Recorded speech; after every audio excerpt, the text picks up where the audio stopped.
Halo Sobat Neo, apa kabar? Kita kembali lagi di Neo Channel bersama saya Ki Anom. Kita akan melanjutkan materi pembahasan kita mengenai basis data. Pada materi di video sesi kali ini, kita akan membahas sebuah materi mengenai stored procedure. Nah, apa itu stored procedure? Dan bagaimana penerapan stored procedure ke dalam query kita? Nah, sebelum kita masuk mengenai penerapan stored procedure ke dalam query kita harus pahami terlebih dahulu definisi atau penjelasan apa itu stored procedure. Nah, kita lihat penjelasannya bahwa stored procedure itu merupakan sekumpulan dari perintah-perintah SQL yang tersimpan di dalam database untuk mengefisienkan pembuatan query. Kita lihat bahwa perintah SQL itu ada select, ada insert, update, dan juga delete. Jika teman-teman paham mengenai pemrograman, di dalam pemrograman kita mengenal adanya prosedur dan fungsi. Nah, selain keduanya dapat diterapkan di dalam pemrograman, prosedur dan fungsi juga bisa kita terapkan ke dalam database kita. Nah, khusus untuk materi di video sesi kali ini, kita akan membahas mengenai prosedur yang dapat kita buat di dalam query kita. Nah, nanti untuk isi dari prosedurnya itu ada berupa perintah select, insert, update, maupun delete. Nah, nanti akan kita lihat bagaimana pembuatan prosedur di dalam database kita. Nah, ini adalah sintaks untuk pembuatan prosedur atau stored procedure di dalam database.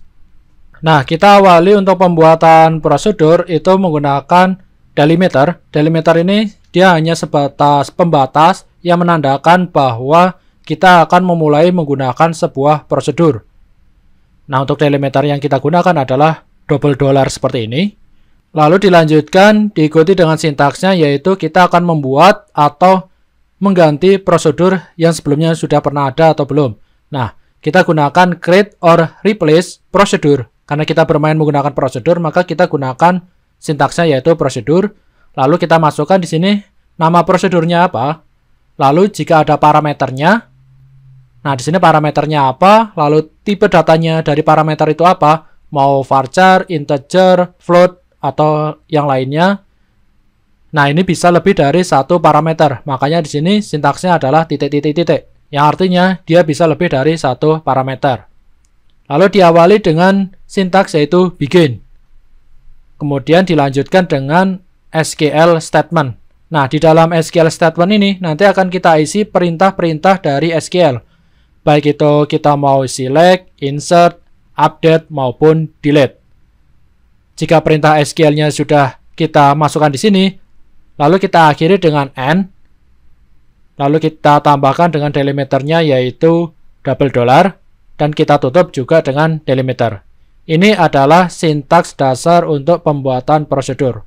Nah, sebenarnya jika teman-teman googling atau coba searching-searching, ada beberapa cara penulisan untuk pembuatan prosedur.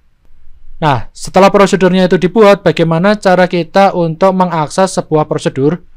Di dalam SQL, untuk mengakses sebuah prosedur yang sudah pernah kita buat di dalam database, kita menggunakan sintaks yaitu call. Lalu nama prosedurnya apa? Nah, untuk value-nya, jika prosedur yang kita buat itu memiliki parameter, maka di sini kita masukkan nilai atau value dari parameter yang ingin kita kirimkan ke dalam prosedur kita.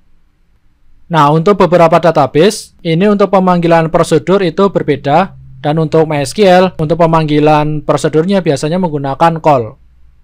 Ini untuk sintaks dasar ketika kita ingin membuat sebuah prosedur. Nah, sekarang kita masuk ke penerapan pembuatan store procedure di dalam database kita. Nah, sekarang silakan teman-teman buka kembali untuk DBMS-nya. Teman-teman bisa menggunakan phpMyAdmin atau SQLYok. Di sini saya akan menggunakan SQLYok. Nah, kita masih menggunakan database yang sama, yaitu DBShop. Nah, sekarang kita akan coba membuat prosedur. Mungkin dimulai dari prosedur yang paling sederhana. Misalnya untuk menampilkan data employees. Kita awali dengan penulisan sintaks yaitu delimiter. Kita gunakan delimiternya adalah double dollar. Kemudian kita tambahkan query yaitu create or replace. Nama prosedurnya misalnya select employees. Nah, misalnya seperti ini. Kita buka dengan sintaks begin. Nah, di dalam sintaks begin ini, kita akan menambahkan perintah SQL yang ingin kita gunakan. Karena prosedurnya mengenai select employees, berarti kita gunakan query select saja di sini.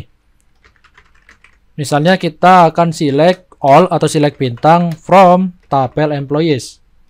Jangan lupa titik koma. Nah, jika sudah selesai, kita end, lalu kita gunakan delimiternya apa? Yaitu $, seperti ini. Nah, kita bisa cukup seperti ini saja, tidak masalah. Atau teman-teman bisa menambahkan delimiter lagi seperti ini. Nah, tapi untuk delimiter yang terakhir ini sifatnya adalah optional. Jadi artinya di sini kita akan membuat sebuah delimiter atau pembatas, yaitu $, seperti ini. Lalu kita buat sebuah prosedur namanya select employees, yang isi dari prosedurnya yaitu select bintang from employees, yaitu menampilkan semua data employees. Lalu kita akhiri dan kita tutup dengan delimiternya yaitu $, seperti ini. Nah, jika kita menambahkan delimiter seperti ini, untuk delimiter defaultnya adalah titik koma. Karena kita menggunakan delimiter ini, berarti delimiternya itu akan berubah menjadi $. Nah, jika kita menambahkan delimiter di akhir ini, maka delimiternya akan kembali menjadi titik koma. Oke, bisa teman-teman tambahkan atau tidak masalah. Nah, sintaksnya seperti ini saja. Tinggal kita coba execute. Nah, perhatikan teman-teman, di sini kita belum memiliki stored procedure ya. Di dalam stored procedure ini masih kosong. Nah, di sini kita menggunakan sintaks create or replace. Nah, jika prosedurnya itu belum ada, maka di sini akan membuat prosedur namanya select employees.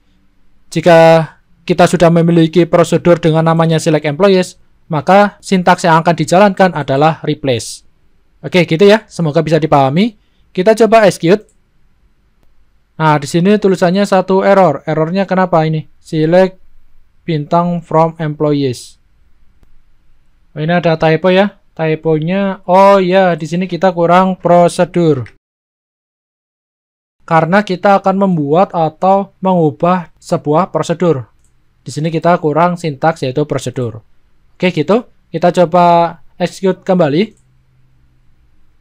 Nah, di sini sukses ya. Jika teman-teman refresh, teman-teman bisa tekan refresh object browser ini. Maka di sini kita sudah memiliki prosedur namanya select employees. Nah, seperti ini ya. Lalu untuk pemanggilannya bagaimana? Kita coba pemanggilannya. Nah, pemanggilannya teman-teman tinggal panggil menggunakan sintaks yaitu call. Lalu nama prosedurnya tadi apa? Yaitu select employees. Nah, seperti ini. Nah, perhatikan teman-teman, di sini saya memanggil hanya select employees tanpa ada parameternya. Karena yang kita buat di sini tanpa ada parameter. Oke, gitu ya. Tinggal kita execute. Maka di sini kita akan ditampilkan semua data employees-nya. Karena kita di dalam prosedur select employees, kita mengakses atau menselect semua data employees. Nah, sebenarnya kita bisa menggabungkan select-nya ini dengan join. Nah, misalnya kemarin ketika kita membahas materi mengenai view, kita sudah memiliki sebuah query seperti ini ya. Nah, jika teman-teman lupa query-nya seperti apa, silakan teman-teman buka kembali materi teman-teman mengenai view. Nah, kemarin kita sudah membuat query seperti ini. Nah, ini bisa kita buat prosedurnya. Tinggal kita masukkan di dalam begin dan juga end-nya. Nah, ini tinggal kita execute. Oh, di sini ada error. Ya, kita kurang titik koma di sini. Sebagai delimiter penutupnya untuk query-nya. Sedangkan yang $, ini delimiter penutup untuk prosedurnya. Oke, kita execute ulang. Nah, sukses ya. Sekarang harusnya untuk select employees ini, untuk prosedur select employees sudah terreplace dan nanti akan menjalankan query ini. Kita coba execute lagi untuk pemanggilan prosedurnya. Kita panggil menggunakan call lalu nama prosedurnya. Kita execute. Nah, sudah berubah ya. Nah, ini. Oke, gitu. Ini untuk pembuatan prosedur tanpa ada parameter. Nah, sekarang kita akan membuat sebuah prosedur dengan adanya parameter. Nah, tinggal di sini kita tambahkan, misalnya kita akan membuat sebuah prosedur untuk menampilkan data employee dengan ID tertentu. Misalnya kita buat select employee by ID. Nah, misal kita punya sebuah parameter namanya ID, tipe datanya adalah integer. Untuk selectnya kita kembalikan ke awal saja, yaitu select bintang from employees, biar simple ya. Lalu where employee number sama dengan ID. Misalnya seperti ini. Jadi kita akan menampilkan sebuah data employee di mana untuk employee number-nya adalah ID. ID itu kita peroleh dari sini ya. Dari parameter ini. Nah, sekarang kita coba execute. Oke, berhasil, sukses. Jika kita refresh, nah di sini kita sudah memiliki sebuah prosedur namanya select employees by ID. Tinggal kita panggil saja di sini, select employees by ID. Nah, ID yang ingin kita panggil apa? Misalnya ID 1002. Nah, seperti ini. Tinggal kita execute. Nah, kita akan mendapatkan sebuah data employee di mana data employee yang ditampilkan adalah yang employee number-nya 1002. Oke, gitu ya. Nah, selain select, sebenarnya kita bisa misalnya menambahkan data employee. Tinggal kita buat saja sebuah prosedur namanya misal insert employee. Nah, kita buat sebuah prosedur namanya insert employee. Yang kita masukkan misalnya hanya ID dan nama saja ya. ID, nama tipe datanya adalah varchar. Dan untuk tipe data selain integer, kita masukkan juga dia lengthnya berapa, panjangnya berapa. Misalnya di sini kita masukkan panjangnya 50. Nah, sekarang tinggal kita ubah untuk perintah query-nya di sini. Perintah SQL-nya kita ubah menjadi insert. Insert into, kita masukkan ke employees. Dan data yang ingin kita masukkan adalah employees number dan juga employees name. Atau first name, gitu aja ya. Nah, jadi hanya dua data ini. Nah, lalu di sini value-nya seperti apa? Nah, value-nya kita peroleh dari ID, dari sini ya, dari ID ini. ID, lalu nama. Nah, seperti ini. Jadi, urutannya yaitu employee number, lalu first name. Untuk employee number-nya kita peroleh dari ID, yaitu dari sini. Dan untuk first name-nya, kita peroleh dari variabel nama, yaitu dari sini. Oke, gitu ya. Ini untuk query-nya, query insert-nya. Nah, sekarang kita coba execute untuk pembuatan prosedur insert employees ini. Kita execute. Nah, berhasil ya. Untuk pembuatan prosedur insert-nya sudah berhasil. Kita coba refresh. Nah, sudah ada di sini, di dalam sini. Tinggal kita coba execute. Yaitu kita ganti menjadi insert employees. Yang kita masukkan ID-nya misalnya 1620. Lalu teman-teman bisa masukkan nama teman-teman sendiri di sini untuk namanya misalnya Ki Anom. Gitu ya. Lalu tinggal kita execute. Nah, sukses ya. Sekarang teman-teman lihat untuk employees, misalnya teman-teman panggil lagi select employees by ID. ID-nya yang tadi kita insertkan yaitu 1620. Nah, seperti ini misalnya. Tinggal kita execute. Nah, sekarang sudah ada ya. Kita sudah ada datanya yaitu data employees yang tadi kita masukkan dengan employee number-nya 1620. Dan untuk first name-nya adalah Ki Anom. Oke gitu teman-teman. Nah, kita sudah selesai dalam pembahasan kita mengenai pembuatan store procedure di dalam database kita. Nah, sebenarnya store procedure ini sangat membantu sekali sama seperti view kemarin.